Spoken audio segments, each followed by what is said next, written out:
Bom dia, sétimo ano, tudo bem? Nessa semana, vocês estudarão um pouco sobre os tipos de discursos. O discurso direto, indireto e indireto livre são tipos de discursos utilizados no gênero narrativo para introduzir as falas e os pensamentos dos personagens. Seu uso varia de acordo com a intenção do narrador.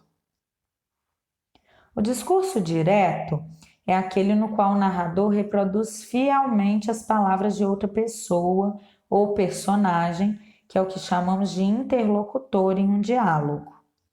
Durante a construção desse tipo de discurso, é comum o uso de verbos da categoria dicende, que são aqueles que têm relação com o verbo dizer, que também são chamados de verbos declarativos ou de elocução, como por exemplo, disse, respondeu, afirmou, ponderou, entre outros.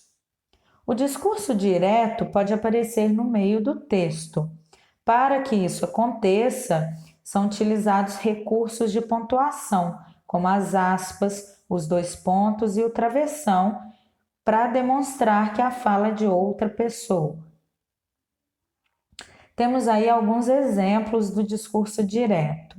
Primeiro exemplo: na cerimônia de colação de grau, os formandos em direito disseram: prometo cumprir meus deveres e defender com firmeza e honestidade. Segundo exemplo: da sala do juiz, todos ouviram o réu dizer: sou inocente, juro. E exemplo 3: com desejo de comer pizza, Rafael decidiu pedir uma pelo telefone. Pizzaria aqui tem pizza? Quem fala? Alô, boa noite, é o Rafael, com quem eu falo? O segundo tipo de discurso é o discurso indireto. É quando o narrador diz o que outra pessoa ou personagem falou, só que com suas próprias palavras. Esse é um tipo de discurso muito comum no dia a dia e ele é narrado em terceira pessoa. Algumas vezes são utilizados os verbos de elocução, como falar, responder, perguntar, etc. Contudo, não há utilização do travessão, pois geralmente as orações são subordinadas, ou seja, elas dependem de outras orações, o que pode ser marcado através da conjunção que. Então, quando o discurso é indireto, o verbo vai aparecer quase sempre acompanhado da conjunção que. Vejamos os exemplos que estão aí.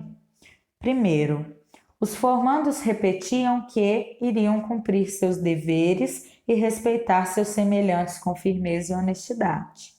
Segundo exemplo, o réu afirmou que era inocente. Terceiro, querendo ouvir sua voz, resolveu telefonar. Cumprimentou e perguntou quem estava falando. Do outro lado, alguém respondeu ao cumprimento e perguntou com tom de simpatia com quem ele queria falar.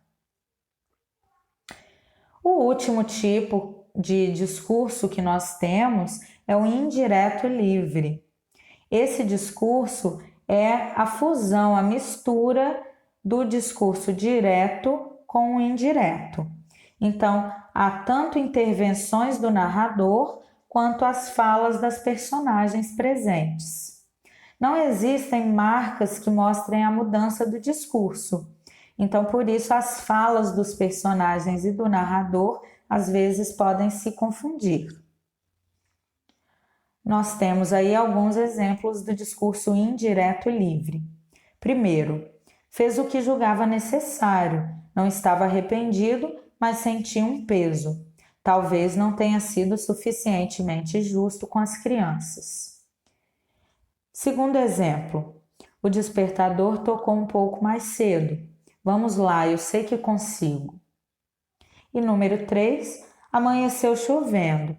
Bem, lá vou eu passar o dia assistindo televisão. Pessoal, as orações que estão em negrito são discurso direto. Então, ao exemplificar o discurso indireto livre, eu quis destacar diferenciar para vocês o discurso direto do indireto. Então, o que está em negrito é direto. Pois bem, por hoje é só. Amanhã eu trago as atividades da semana e nós faremos juntos. Um abraço, até amanhã.